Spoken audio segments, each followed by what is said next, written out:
the journey to becoming a facilitator is something of great responsibility. If you as a facilitator have not touched the depths of terror and fear inside of you, and if that comes out for a participant, how do you know how to hold space and how to walk with a person through that experience? Being trauma informed is definitely, a really big kind of factor that will help that sense of safety and our relationship with the medicine, because it's really around our personal relationship with the medicine and how as facilitators we are working with the medicine to create that container where people can bloom and blossom into self-actualization. It's an art where as facilitators we need to be humble. We cannot allow our egos to be involved. At the moment we allow our egos to be involved, it almost like taints that purity of that vessel that we are kind of like inviting people into.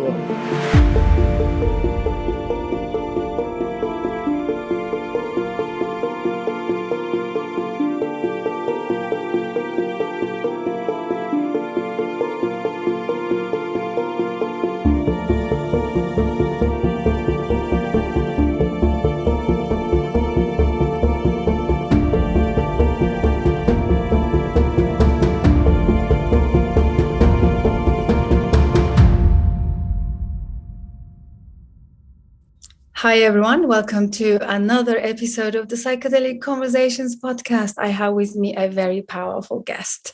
Atira Tan is with me today, and I cannot wait to dive in to her wisdom and what she teaches. So just to give you a heads up, this will be a trauma-informed podcast. So would like to take this opportunity to really give you guys what it feels and looks like to have a trauma-informed podcast. And we're going to lean into Atira's wisdom on this and her guidance. So firstly, welcome, Atira. So good to have you with us. Yeah, thank you, Susan. It's such a pleasure to be here today with you. Yeah, and everyone listening in. It's been a while. I've came across your work through, I think it was, again, trauma-informed, because we also have trauma-informed online groups. And I find that being trauma-informed is the central to everything we do, whether it's a self-development tool, whether it's just a community gathering and community energy, the support system, the ecosystem that we have is we continually reinforce the trauma-informed piece. So when I saw you and your work, I was really excited, and I couldn't have asked for a better guest to be here today. So thank you again. You're so welcome. Yeah, I'm so happy to hear that this trauma-informed work is spreading further and further and rippling out. And it just really warms my heart that this is a pillar in your community, because it is really, I think, essential that people are safe in these communities, especially as we dive into, plant medicine and psychedelics that can bring up a lot. And also people come to heal from trauma imprints in these spaces. So yeah, it just warms my heart deeply to hear that. Amazing. Just want to give you a quick context, your background and who you are for our listeners quickly. And we will add all of this information to the show notes. We'll also have your website. I'm excited to dive into your new website because I am subscribed and I received a new website launch, and it's really exciting. So haven't had the chance to look into it properly, but I will also link all of this. We'll have all of the resources that you offer, and how to connect with you. All of our community members can connect with you also. So that will be in the show notes. But for now, I just want to introduce you to our listeners. So Atira is a TEDx speaker, activist, somatic trauma specialist, and educator. #1 best-selling author, social justice activist, and a powerful agent for transformation and change. So you're also the head of Aya Healing Retreats, the integration head, and you have done a lot of plant medicine integration circles and work. So firstly, can we dive into what brings you to this space? What brings you to work of the plant medicines? Yeah, that's such a great question. So I've been deep in the journey of plant medicine and psychedelics since the mid 90s, I would say. So I was a teenager. I was a very young person then. And serendipitously in the mid 90s, I was invited to be part of psychedelic circles where we would come together and basically, meditate and also expand consciousness. And these experiences were very, very powerful for me because as a teenager, I think I was, quite young at that time. And I come from a very religious background, and but there was really no context of spirituality for me. Spirituality or religion was something that was read in a book, and my parents were highly religious, but the particular religion that they followed never really made a lot of sense to me until, my experience with psychedelics, and I had my own connection with, for lack of a better word, God, or the intelligence of life itself, or perhaps an energy that is higher, that's benevolent, that's guiding our lives. So that was an extremely powerful experience for me, and it completely changed my life. And I was very grateful because I started at a pretty young age.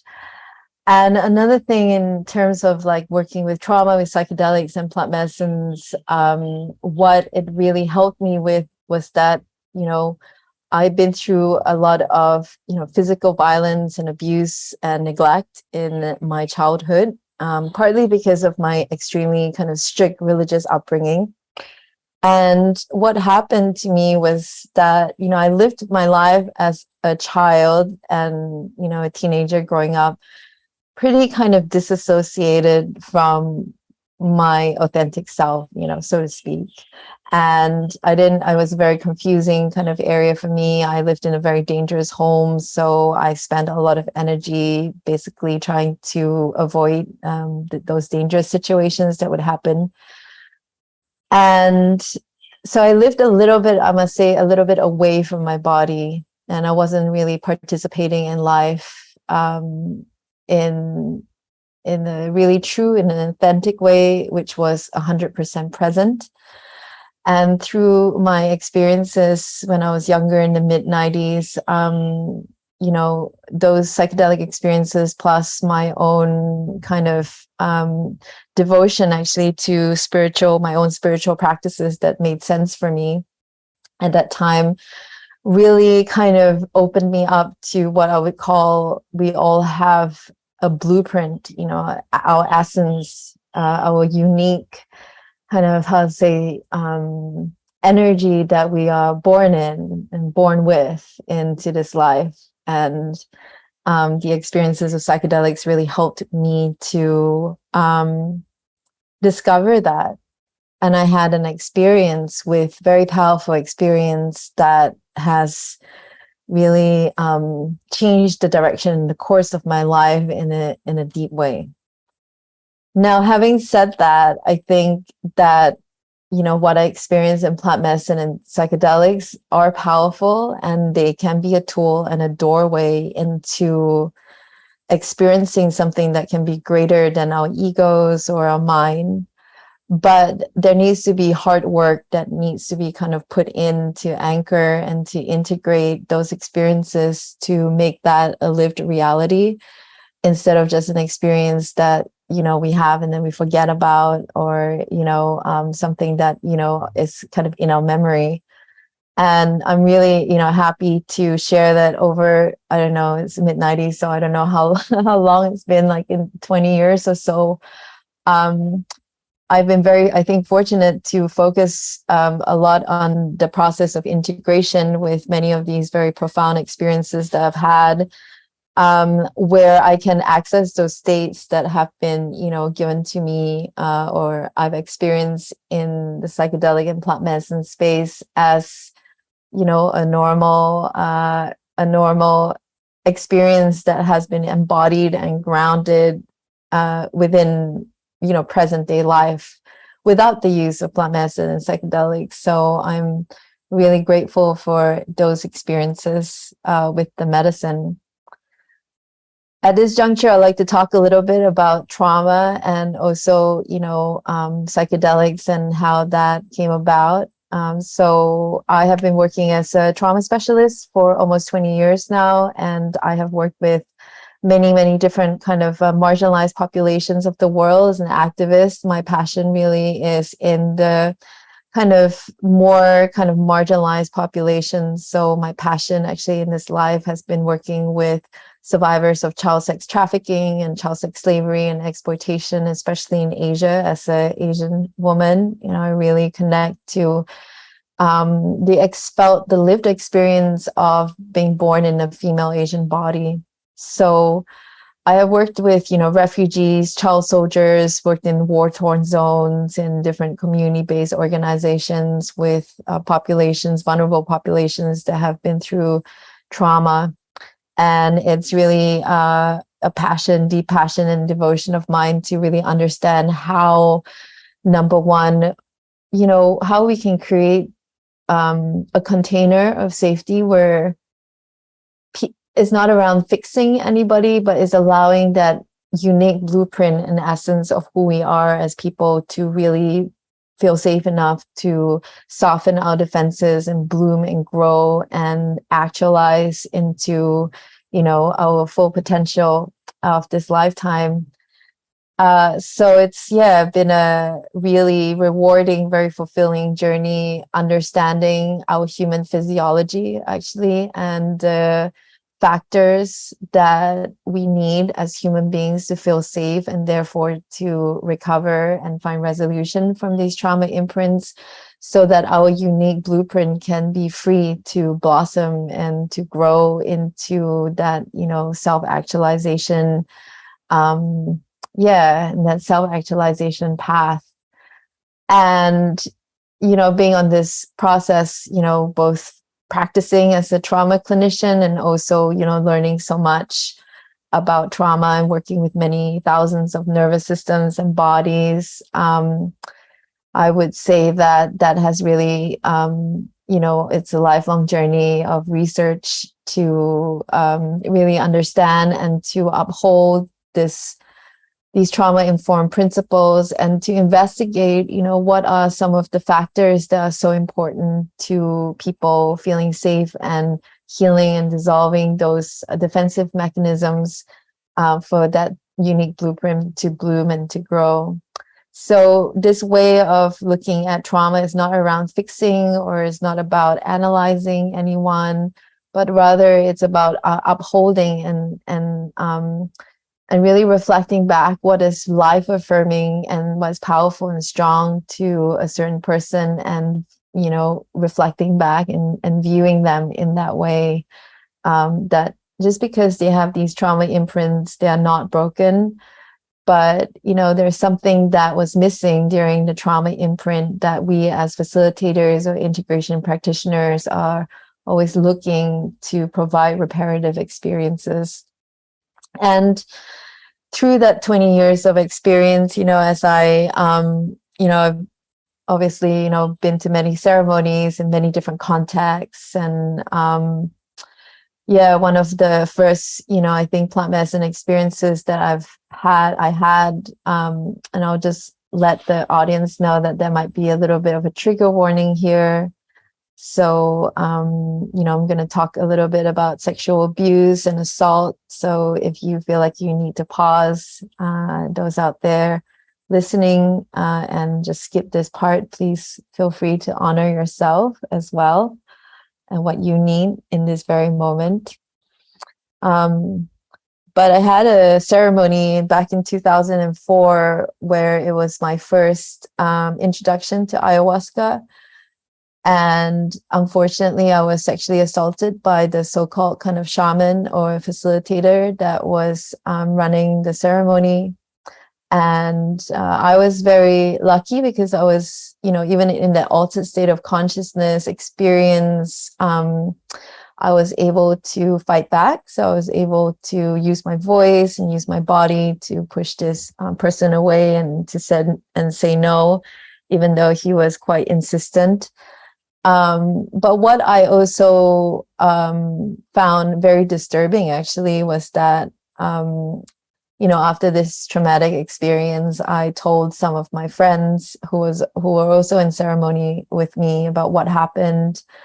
And I was really surprised and quite shocked and confused on their response, because I felt like they went into a place of, blaming me, that,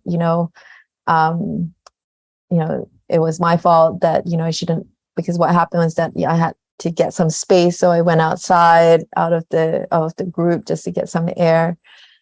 So they went into kind of blaming, they went into kind of spiritual bypassing, and basically really minimized and dismissed the experience with these, spiritual language that we use, like, oh, everything is, love, and it was meant to be, and so on and so forth. And as a clinician, I think, and understanding trauma, I found that very shocking, to be very honest.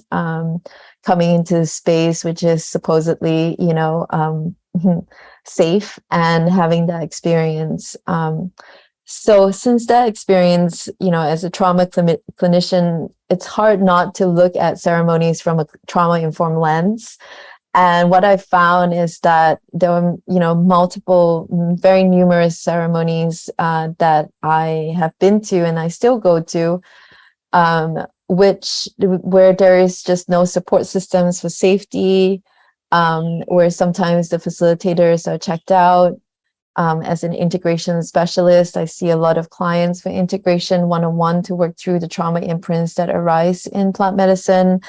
And, most facilitators, if a person is in distress, they just leave them alone, because there's a way of thinking that, it's harmful to kind of interrupt the medicine and that journey. But the increasing isolation actually leads to more and more distress that creates a lot of overwhelm for participants. And I find that a lot of facilitators, they're great musicians, but they're not so great at understanding or responding effectively to trauma as it comes out into this space. So how, this trauma-informed plant medicine work really came to be was that through, I think, I would say maybe 12 or 13 years of research, my own independent research, and working in different plant medicine retreat centers and being at ceremonies, I kind of noticed all these certain things that I think that there is a lack of education and knowledge and wisdom about how trauma works in the body, and a lot of different gaps around certain things like code of ethics, how to be integral and have impeccable kind of responsibility and trust, building up trust and co-regulation with participants. A lot of that was really missing. And as a result, participants that come into such a space to heal get re-traumatized, and then they go into periods of distress, high anxiety, high depression afterwards, that lead to sometimes that for some clients that lasts for 3 or 4 years or even more, until they really seek support and help. So this body of work was actually presented to me, was in a way, quote unquote, I use the word download, but it was kind of handed to me through many multiple different plant medicine ceremonies that I sat in, that a lot of master plant dietas that I sat in. And this work was I think it was guided as well to really support facilitators to be aware and informed and sensitive to how to really respond to trauma imprints with care, with compassion, with attunement, and with empathy. And a lot of the time it is met with avoidance, actually, or ignorance, or confusion, or even there are times where the facilitator checks out or disassociates completely. Another thing that is missing as well in the framework, trauma-informed framework that I teach in my programs, is the importance of screening participants, preparing for them, really opening that portal of healing, preparing them for the experience, and also the integration process afterwards, which is, I would say, just as important as the experience in the plant medicine itself. So yeah, in the programs, I also kind of bring light about how we can really, as facilitators, help to resolve these trauma imprints through the preparation, the ceremony, and also afterwards in integration. Wow, that's so amazing. Thank you so much. This is so rich. That probably will be, we can do this over maybe 2 episodes to really go back and really extract all the value. Everything you said really resonated. And one of the key things that I focus and I always try to bring is the idea that we desperately seek this self-empowerment. However, some of these spaces, especially somehow with the psychedelic or the plant medicine spaces, in the name of self-empowerment, I think it's kind of like taken away from people rather than empowering them. And what you said really resonated deeply about allowing the emergence of the person's ability, the capacity to grow so that they can become their own agency in their own healing, rather than expecting someone else to guide them, teach them, heal them, or say something that would change them or help them transform. So, and in our circles, we encourage, and I always sort of focus on the trauma being relational thing, and that it can only heal when we have other bodies in the space. Unfortunately, that's the paradox, right? It's the paradox of there is no trauma other than relational trauma. And especially in our Western lives, in any lives, actually, any time we, as humans, and that we go into the healing process when there are other bodies in the space. And as you said, trauma-informed peace is so much more important right now in the psychedelic medicine spaces. And I just want to quickly track back, Atira, to what you said. So you were really young when you entered into this space of working with the medicines. And I have a theory that the deeper the traumas, the wounds, the modalities we seek are equally intense and strong. For example, psychedelics are not for everybody. And I've seen people healing through meditation, healing through just having someone to believe in them again, or just having someone to witness their journey, or someone just, I remember like my yoga coach at the beginning of my process, she was just enough to just help me have those deeper inquiries within myself to reveal some of those materials. And obviously, there are some of us who seek psychedelic medicines. And I always say, like, the deeper the wounds, it's almost like we seek the most intense tools. And of course, psychedelic medicines come with such responsibility. And education is like critical. And now I think it's safe to add trauma-informed peace is critical in psychedelic spaces. And I wanted to just track back to what you said earlier. In spaces, whether it's a facilitator or the participant, how do we, or how can we come together? I know doing these podcasts is so crucial and important, and this is what we're doing, having these conversations. But other than that, how can we make it a mainstream, which I'm also aware that luckily since the pandemic, I am super aware that the trauma piece is really becoming mainstream organically. It's almost like the pandemic opened the lid to what's been suppressed and carried within us, whether we like it or not. It's no longer a choice. Like I remember years and years ago, these were just esoteric, practices and experiences that one would seek, and one would have to travel across the world. There wasn't much anything online, and somehow even my parents know about psychedelics and the plant medicine power, and even probably my like grandparents or some of our listeners. So let's talk about what can we do as a collective to make this a mainstream piece, that whether it's plant medicine circles or any kind of transformational journey, how can we make it mainstream? Do you have any ideas? Yeah. What can we do as a collective?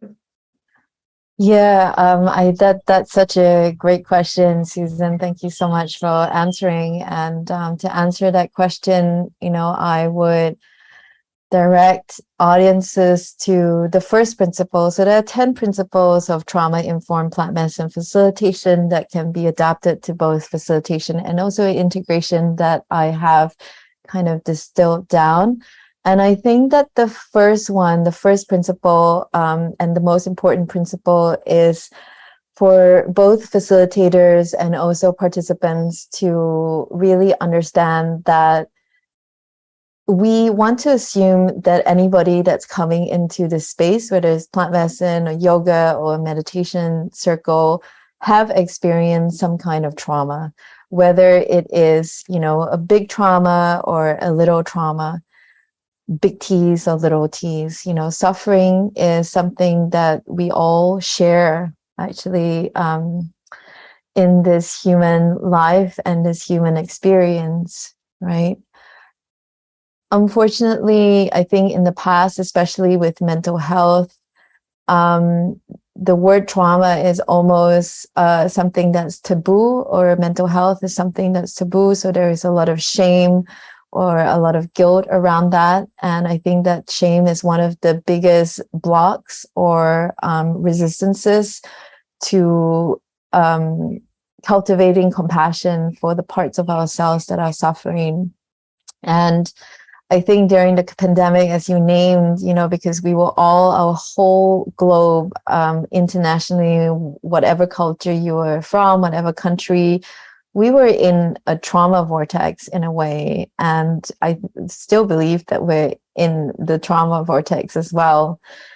And I think that really helped to normalize, I think, for the world, that it is okay not to be okay. Yeah. And it is also okay to understand ourselves and how to perhaps support ourselves or reach out for support. It's no longer a thing which is a shaming thing, so to speak, as much as it was before. And also, being able to learn how to kind of support others through this process is something that we're really understanding. So first, understanding ourselves and also understanding others is really important. And as a facilitator or a participant, when we enter the plant medicine or psychedelic space, understanding that it's not just one or two people that have experienced trauma. Actually, everybody have experienced trauma, whether it's a big T or it's a little t. We need to, in really all kind of circumstances, we want to respond to people in a way which is trauma aware, which is sensitive, which is attuned, especially in these spaces of healing, because the intention for people entering these spaces is to heal trauma. So, immediately we're already entering that vortex, that trauma vortex. And I think that some very practical things that, you know, facilitators really can do to make trauma a lot more mainstream. Number one is to gain a very practical and solid foundation in trauma. Now, in the spiritual world, so to speak, or, you know, I think, or the New Age world or the healing world, I think that there are many different frameworks of being of service and helping. And specifically, I think in the plant medicine psychedelic world, there are quite a lot of misconceptions about trauma that I think that facilitators, when they're not aware, can start to project, you know, certain things that are very harmful actually to trauma survivors. So for example, the other day I was speaking to one of my students, and he was sharing an example of somebody that, you know, in his experience with plant medicine, there was something that was stuck within that experience. And the facilitator was really pushing for this person to let go and to surrender and to, you know, stop attaching to the trauma experience, and really pushing for some kind of release. And these ways of thinking and this kind of way of, you know, I might share, like, it's almost kind of like a spiritual superiority, where we're telling a person, you know, that in order to, you know, resolve a trauma imprint, you have to release, is actually not true. If, as facilitators, we push people to release before they're ready, before the nervous system is ready, it can create a lot of overwhelm and also a lot of backlash. So we really have to, you know, you talk about self-empowerment, and self-empowerment really starts from the facilitator. If the facilitator is in a role where they feel that they are spiritually superior, or, you know, if they are like constantly giving unsolicited advice or telling people what to do, then it really takes away the power of the individual. So rather, a more trauma-informed way is to ask the right questions and to attune first, to be empathetic, to really listen and gather information around the participant before telling a person, oh, you should just surrender, which is a term in the trauma-informed work. We never use the word surrender as well, because, or letting go, because it's a word that perpetrators use a lot to, so for example, in sexual abuse cases, for instance, that's a language or a word that perpetrators use. So it is helpful not to use that word to, you know, lessen the risk of re-traumatization. Can we hold? Oh my God, this is gold. So can we open a window here? Sure. I think this would be so beneficial. Wow, this is so important, and thank you for bringing it up. So in the so the traditional medicine work, I spoke to a lovely young lady, and she is practicing the Mazatec, you know, traditional way of working with psilocybin medicine. And my understanding is that even in the indigenous way of practicing, they just sing, they just vocalize, and they bring in the energy and move the energy of the medicine through voicing it through icaros, or the singing, or the chanting, and those kind of practices. I don't think that there was such a thing as a shaman or the facilitator going over to a participant and telling them what to do, telling them that they should purge now, telling them that they should lie down in a certain way, which I've seen in the beginning of my own work. I've seen a lot of that happening, which is, as you said, when you look through the trauma-informed lens, which is all wrong. Because like you said, if somebody, you know, again, this is a trigger warning, everyone, but if somebody is coming from a sexually abused background, those words can perpetuate the trauma to, you know, come back and re-traumatize the person. So how can we be super sensitive the way we use the words, even that one word could mean something catastrophic to somebody that used during their trauma experience, and now suddenly they're hearing it in a ceremonial plant medicine circle or space in this container. And that could, I just cannot imagine how that person would feel right at that moment. So I would love your thoughts more on this specific thing. And if you can, whatever you share, I'm sure it's going to be amazing.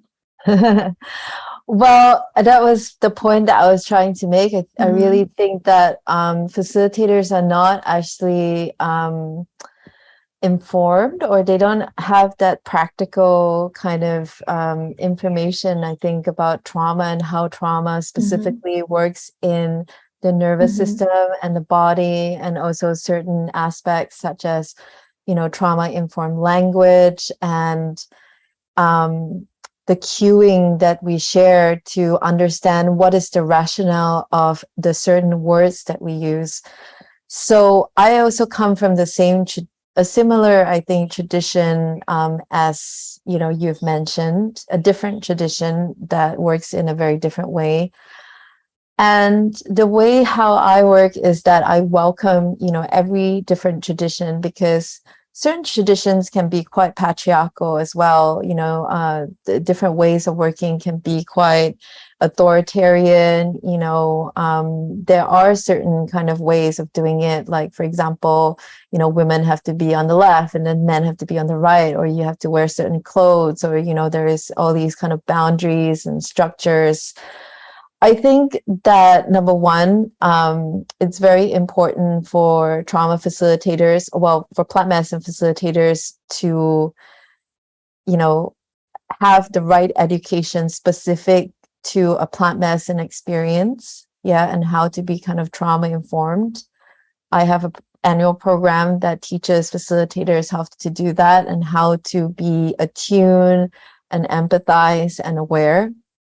And also a part of the module is trauma-informed language as well, which is, we're not just talking about the words that we're using, but we're also talking about the tone of voice. And it could go either way. If a facilitator uses an authoritarian tone of voice, which I've heard in ceremonies many times, if a person comes from developmental trauma or, as you mentioned, relational trauma, when that's happened, that's going to be very re-triggering for a person. So the facilitator has to take ownership and responsibility to, in a way, change themselves and embody these trauma-informed principles. I would suggest people to embody these trauma-informed principles in their life, because it would definitely change the way how they build their relationship with themselves and the people around them, their family, friends, and community. And to also really think and refine the art of facilitation, because facilitation is a craft, is an art. It's like creating a beautiful painting. Yep. And the words and the tone of voice can either move into being retriggering, or it can move into being supportive. Yeah.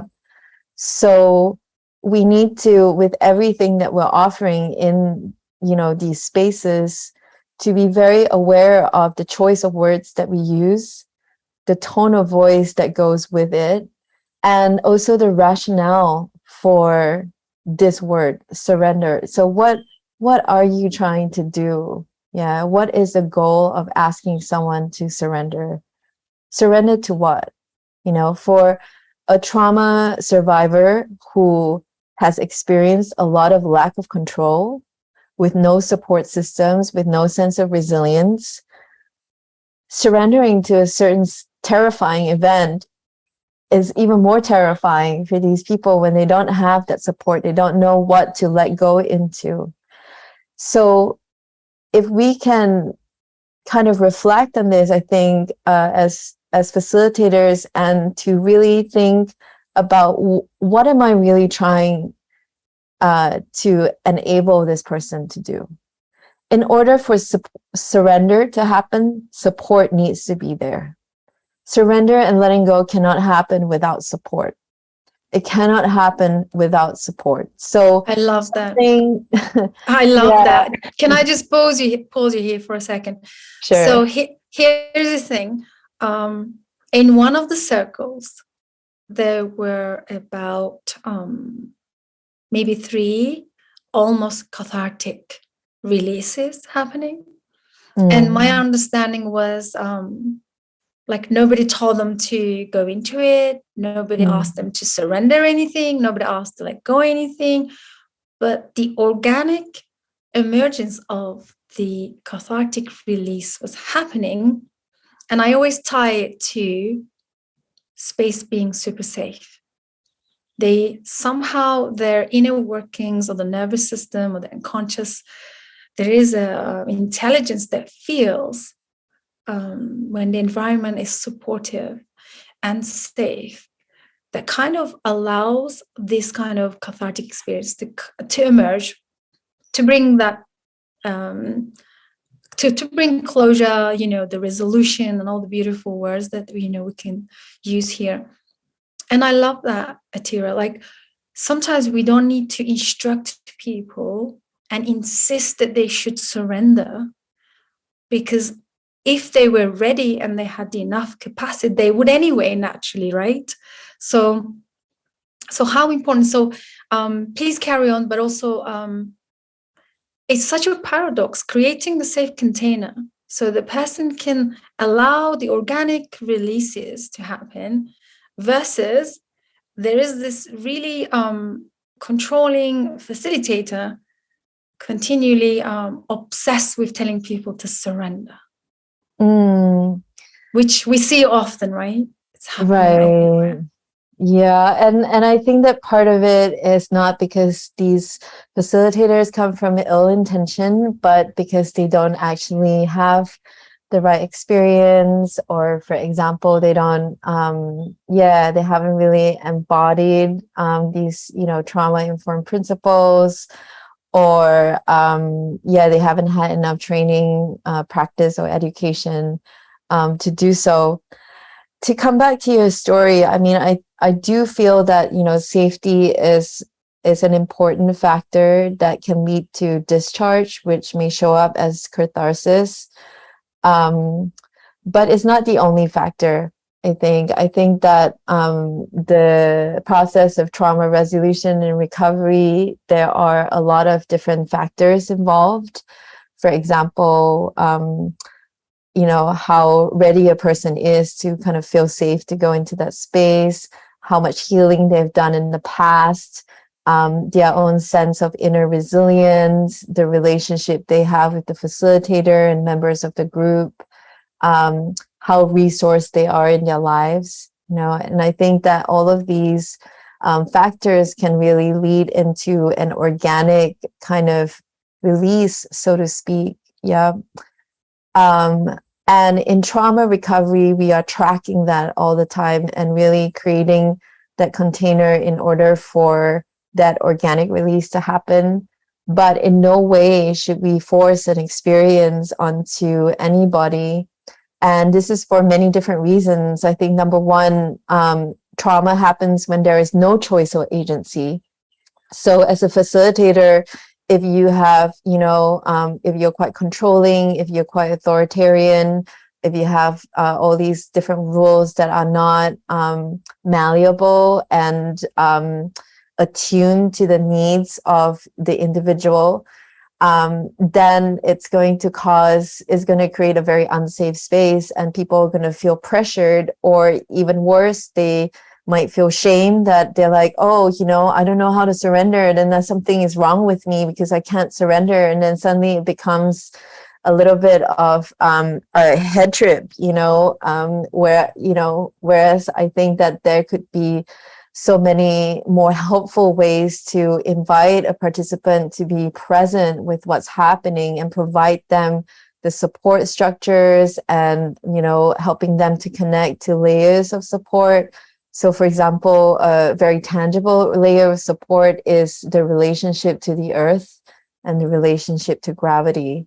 So if anybody, feels a little bit overwhelmed in their experience, to orient them to the earth that's underneath them and to soften, to use the word to soften into that support, instead of saying, oh, you have to surrender, you have to let go, or you have to trust the process. The process is scary, and for most survivors, they have trusted in the wrong person, and it has created a lot of harm to them. So especially with newcomers who are coming into this space, I think that as facilitators, we need to be extra sensitive and really attuned to their needs, and also how we can lessen the risk of re-traumatization. Wow, that's fantastic. Atira, I'm hearing that all comes down to, especially, let's say, specifically in the psychedelic circles or healing circles, all comes down to the facilitator themselves being trauma informed. And is it safe to say that this is not to blame or say that they may have done a lot of work, and it's not an obligation to wait till you completely healed? So there is this myth out there that you have to wait till you're fully healed to facilitate, which is also I don't really promote, because like you said, if we are trauma informed, and if we know the language, and if we can create the safe and the supportive environment and continue working within our own, with ourselves and with our own, continue to do our own work, and learn the language of how to be trauma informed, I think that's safe. But it all comes down to the facilitator being trauma informed. That's what I'm hearing. Well, I think that to answer your question, there are a lot of factors, really. I mean, now being a facilitator is something of great responsibility, and with the, indigenous kind of technology that I've immersed myself in many years, and learning from these, people, I think very special, unique group of people that have really learned from the medicine like much longer than we have in our Western day context. What I've really learned is that this journey of being facilitator is not something which is like, oh, I was guided by the medicine, so tomorrow I become a facilitator. Is really not like that. In the tradition that I was brought up, number one, you have to go through years and years of being an apprentice, and also learning from a master kind of facilitator, that sometimes it's years and years and years of living in isolation, having a dieta, being in many, many different ceremonies. And in the tradition that I come from, it's a beautiful story, and I really love it. I tell my students that all the time.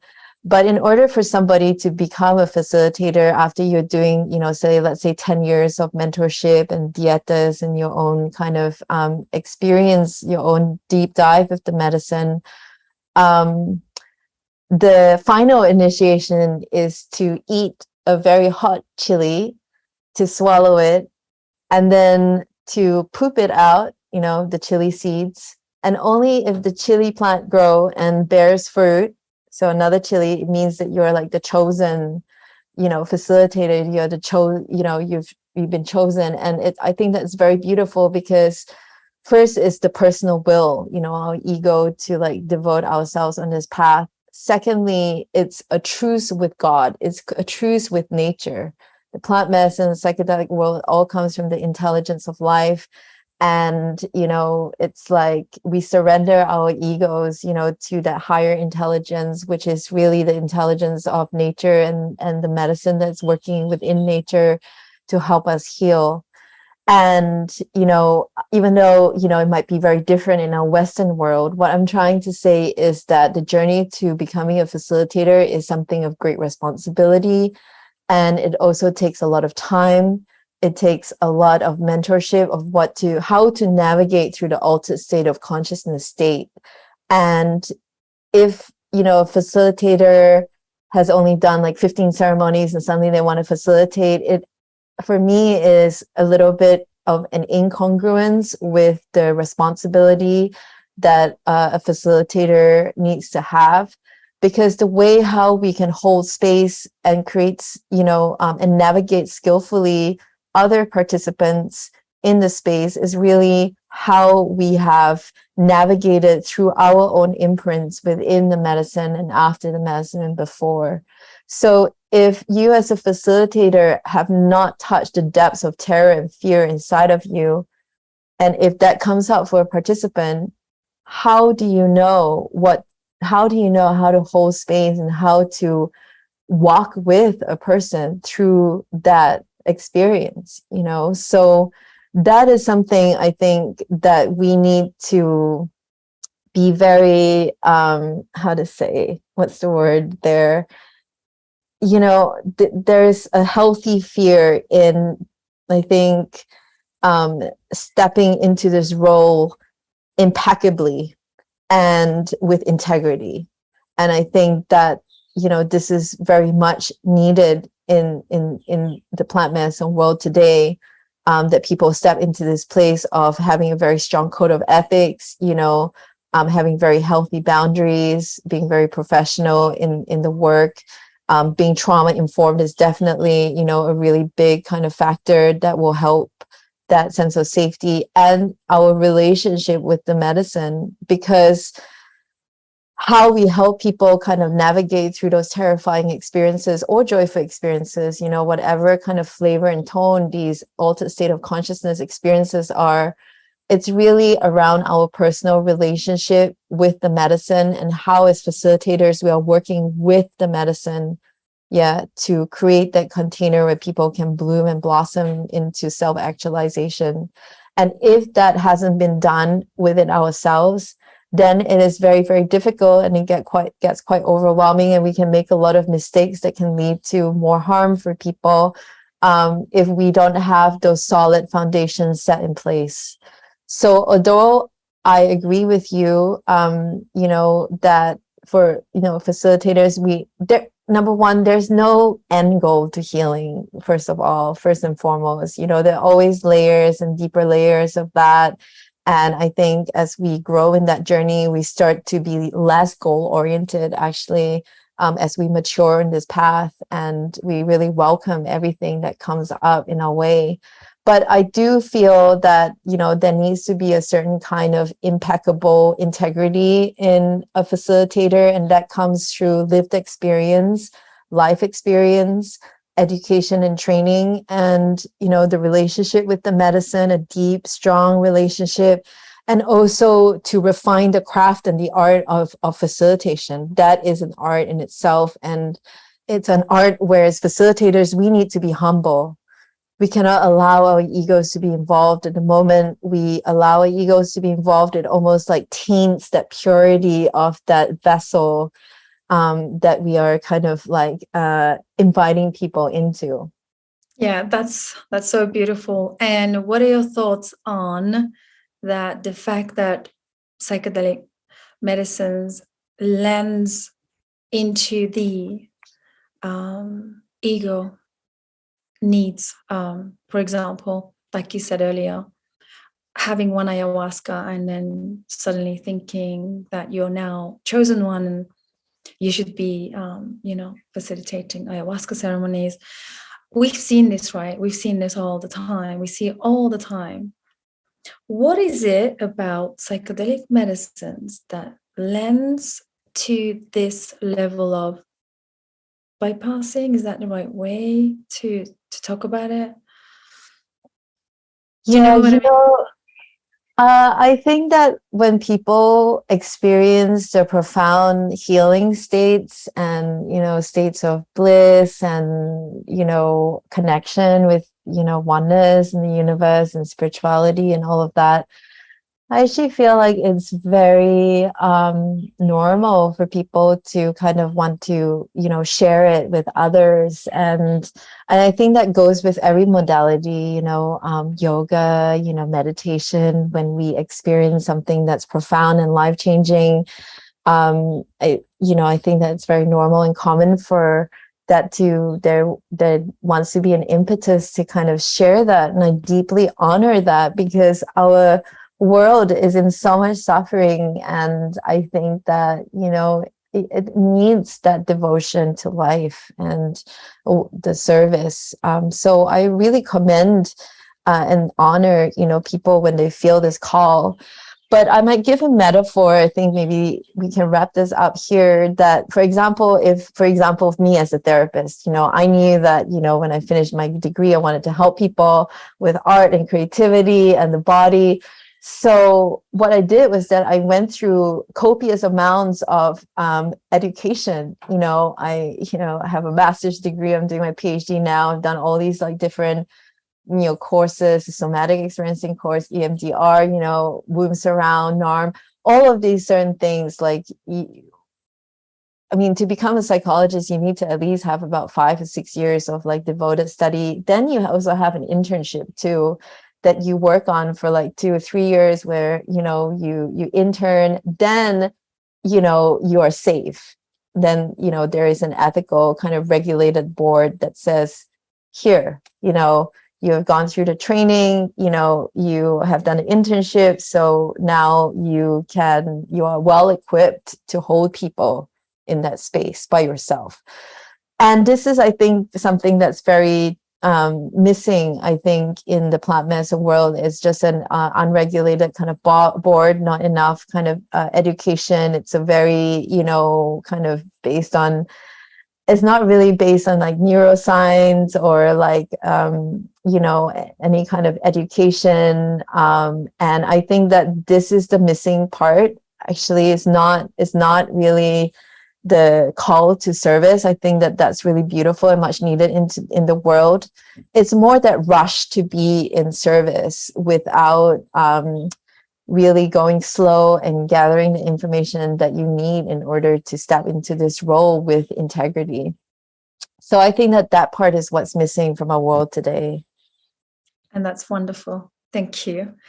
Atira, I know we're coming to the end of our conversation. There's so much I could talk to you about right now, but I'm sure we'll have you back, hopefully, for part 2. So yeah, I just wanted to ask you about your offerings and what's happening in your world right now. You are a PhD candidate. That's amazing. Congratulations. Also, what are your offerings for our listeners? Because I know you're passionate about the trauma-informed education for the facilitators. I'm sure a lot of the facilitators will be listening to this conversation. And yeah, what are your offerings? What are you doing right now? The projects and all the exciting stuff. Yeah, I'm so glad that you asked, Susan. Thank you so much for asking, because I do have actually quite a few programs that I'm launching that I'm really excited about. So we have an upcoming program, which is called the Somatic Plant Medicine Integration Practitioner Program, where through my 5 years of working in integration and being a specialist, I have created kind of a framework or a model where we can tap into the somatic intelligence of a person in order to help them kind of build resources to process plant medicine experiences, but through the intelligence of the body. I'm really excited about this course because it's a very holistic course. It teaches on so many different things, such as the foundations of somatic psychology, neuroscience, drawing in the indigenous kind of wisdom, a structure that you can use immediately with integration groups, circles, or sessions. And this framework will definitely help, I think, both people that are interested in being integration coaches, but also people who are looking to deepen their understanding of what happened to them in plant medicine experiences, not through the mind, but through the triune brain, through, the 3 parts of who we are, the body, the nervous system, the heart, and how we feel, and also the cognitive mind. So that's coming up in September. The 9th to the 11th of September is a 3-day program. And at the moment, we're offering an early bird discount of $55 with a promo code. I'll share the promo code with you. Also, what I'm also launching at this time is from the needs of our students. So we have a very thriving kind of community, a trauma-informed plant medicine and also integration kind of community, and I'm paying attention to their needs. And what they really need is group supervision. So a space where they can kind of bring their facilitation questions and get that answered, and continuous support on how to be more trauma informed, but bring kind of real life cases. And also a little bit of a psychoeducation around working with different plant medicines. And because a lot of my trauma-informed courses are quite long, so they're like 3 months long or they're 3 days long, we're starting trauma-informed plant medicine facilitation masterclasses, which are only 90 minutes long. They're kind of bite-sized chunks. And with every masterclass, we are focusing on a different kind of plant medicine or psychedelic. So the one coming up that I'd like to share with your audience is on the 11th of August at 10 a.m. Eastern Standard Time. And we will be diving into the psychedelic and medicine of Bufo. And with a guest facilitator, and our guest facilitator in August is Stephen Kirby. And I'm really, really happy to have him on board because he's been working for years with Bufo and working with war veterans as well. So I'm really happy. And these masterclasses are, just small chunks of digestible information where participants can bring their questions. I can answer their questions so everybody can learn from the group.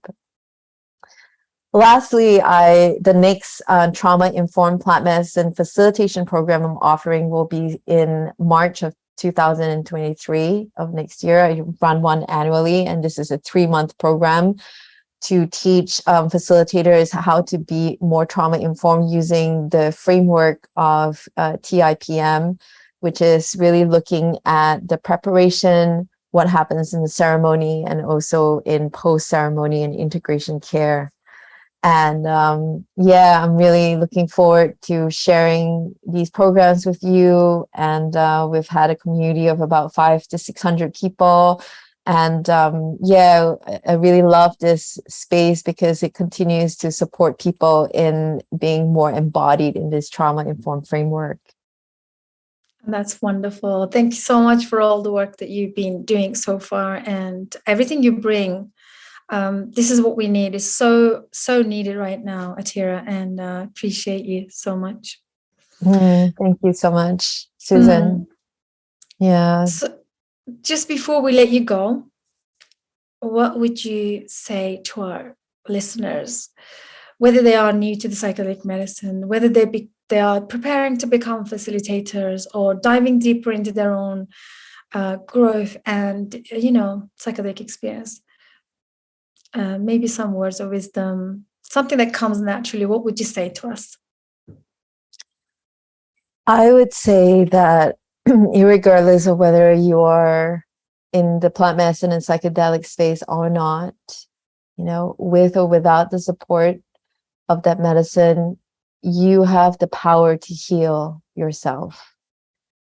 And there is an innate intelligence in life which is supporting and kind of guiding us to heal. And I think that with the plant medicine and psychedelics, sometimes, that intelligence of life can be felt, but the intelligence of life is here irregardless.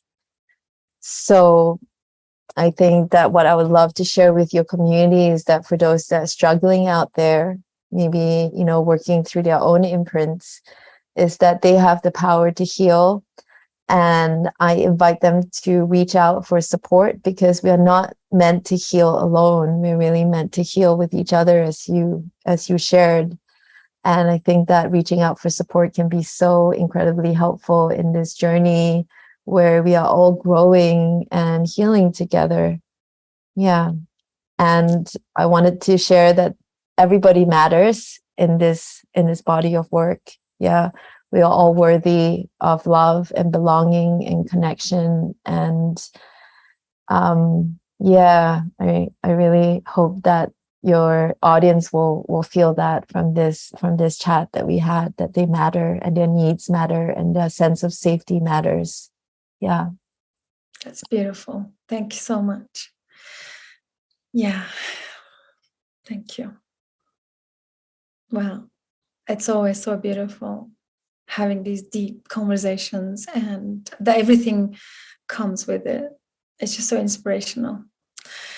Thank you so much, everybody, for joining us. Hope you guys enjoyed this episode. And if you have any more questions or something you want to share, don't be shy. You can comment below and you will find all the links and how to connect with Atira and myself. And then we'll see you guys on the next one. Bye for now. Thanks, Atira, for joining us again. We'll see you soon. All the best. Thank you. All the best to you.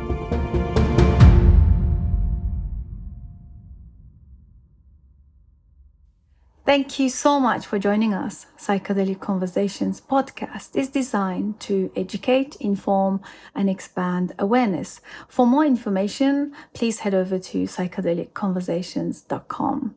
You can also share with your friends or leave a review so that we can reach more people. You can also join us in our private Facebook group to keep the conversation going. This show is for information purposes only, and it is not intended to provide mental health or medical advice. Thanks for listening.